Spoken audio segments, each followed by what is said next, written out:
all members of the in crowd. If you want to get in on the action, we want to hear from you. Hit us up, faderoutemail@gmail.com, or slide in our DMs on IG at FadeRoutePodcast, or drop us a line on X at FadeRouteDNZ. You can find us on Facebook, The Fade Route with DNZ. We're on Spreaker. We're on YouTube, The Fade Route with DNZ. Catch our videos. Like, subscribe, share, tell your friends, and spread the word.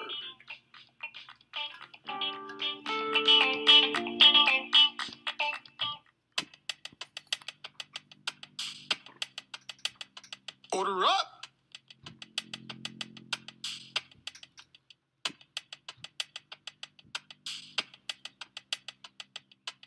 It is time for us to order up. Order up, order up. This week, we are ordering up the top NFL running back duos currently in the league. From 5 to 1, what do you got, Dave? My list is going to surprise you. Okay. All right, so at number 5, I've got Najee Harris and Jalen Warren. And basically, my list is kind of based on, like, how well could the backup play somewhere else, Yeah. I think Jalen Warren's legit. Number 4, another one's going to surprise you. Brian Robinson and Austin Eckler, Washington Commanders. I don't like Austin Eckler, but I do respect him as a 2. I think he's a good 2. Like, I really do think he's a really good 2. Edmonton just scored again, 4. Jesus Christ. 4-1. Number 3, I got Raheem Mostert and Devon Arcane. I think they're going to really be a problem this year. I love Raheem Mostert's story, and Devon Arcane was hurt last year, but the games he played, it was just ridiculous. Nobody could touch him. Number 2 is the one that's going to surprise you. I really like Josh Jacobs, and I really like A.J. Dillon. I think Josh Jacobs is one of the best backs in the league. I think he's undervalued. A.J. Dillon is a powerhouse. He's playing in the perfect place in Green Bay where he can run in the snow. I'm curious to see how Josh Jacobs does this. I really think they could be like thunder and lightning, the two of them. And number 1, it's Christian McCaffrey and Elijah Mitchell. Now, there's a joke going on Instagram that this is all because Christian McCaffrey's a starter.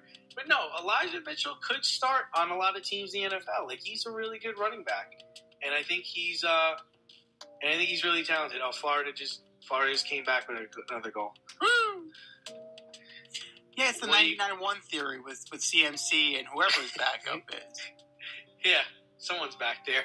Somebody's back there. I think he's good. I do think he's good. Those are all good choices. They're all very valid choices.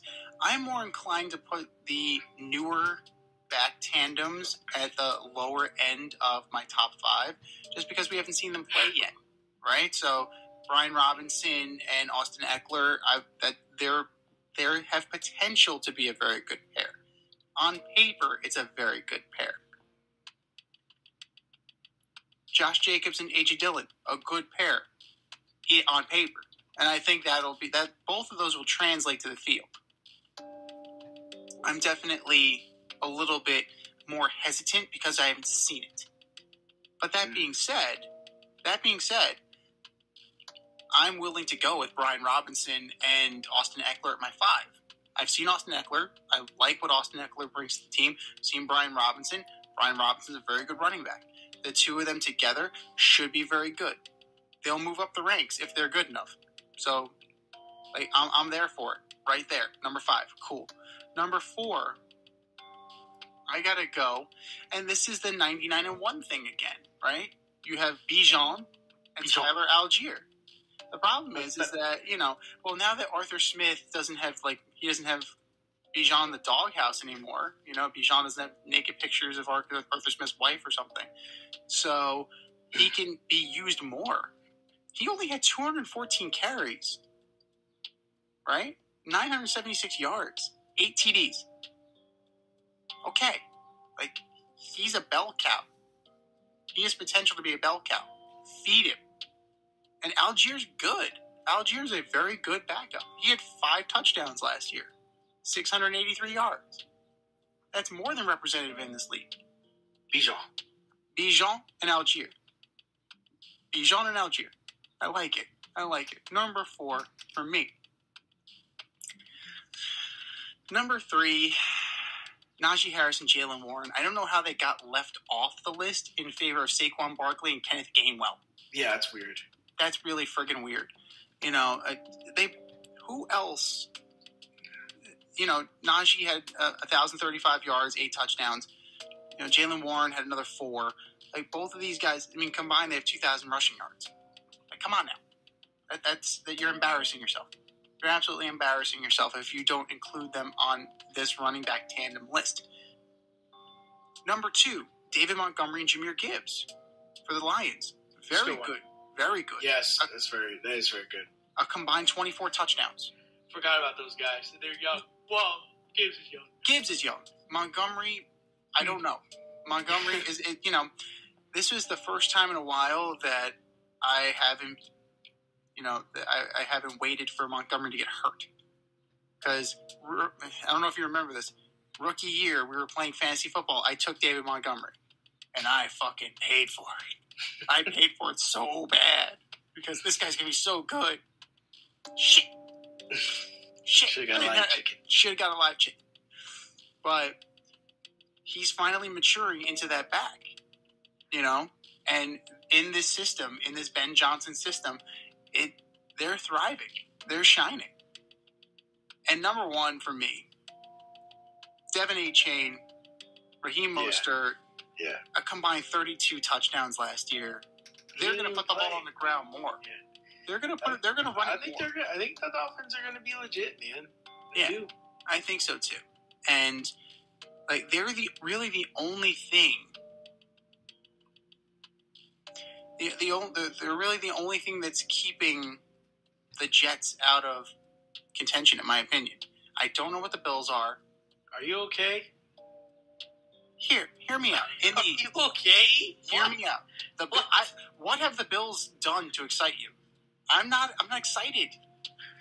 They haven't done anything for me. Like, the Bills aren't even bringing back the same team.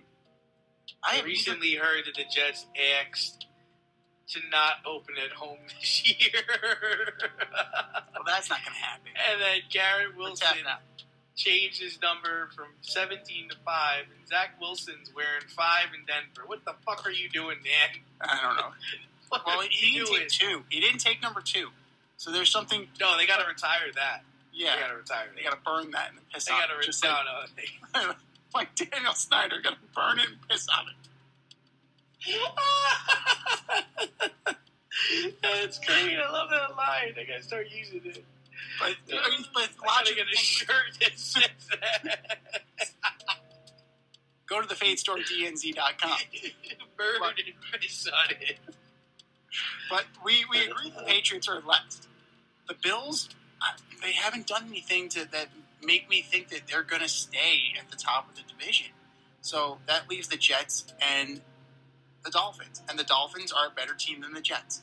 And if this tandem of Mostert and A-Chain do what they did last year, and you got Tyreek Hill, and you got Odell Beckham, and you got Jalen Waddle, like that's... Do you have the Jets finishing ahead of the Bills this year? As presently constituted with what the Bills have, yeah. The Bills are in transition, man. Yeah. The Bills are in transition. Yeah. The Jets are no good, but the Bills are in transition. But the Bills are in transition. So the Bills used to be good. The Jets are not good. Be ordering up divisions soon, too. We will be ordering up divisions soon. And right now, this ain't it, man. This ain't it. So, if they get the production that they got last year from Mostert and A-Chain, it's a runaway. It's an absolute runaway. And I think Mike McDaniel is going to be learning from his mistakes. He better be, or else he's not long for a head coaching position. So I think that this team, this tandem, is the legit goods. But those are our lists. What are yours? Hit us up, faderoutemail@gmail.com, or slide in our DMs on IG at FadeRoutePodcast, or drop us a line on X at FadeRouteDNZ, and let us know who the top 1-2 punch at the running back position is in the NFL. Thanks for listening to this episode of our podcast. If you like what you heard and want to hear more, be sure to like and subscribe on your favorite podcast platform. Rate us 5 stars, leave us a review, turn on subscription notifications, and tell your friends. Spread the word, spread it wide.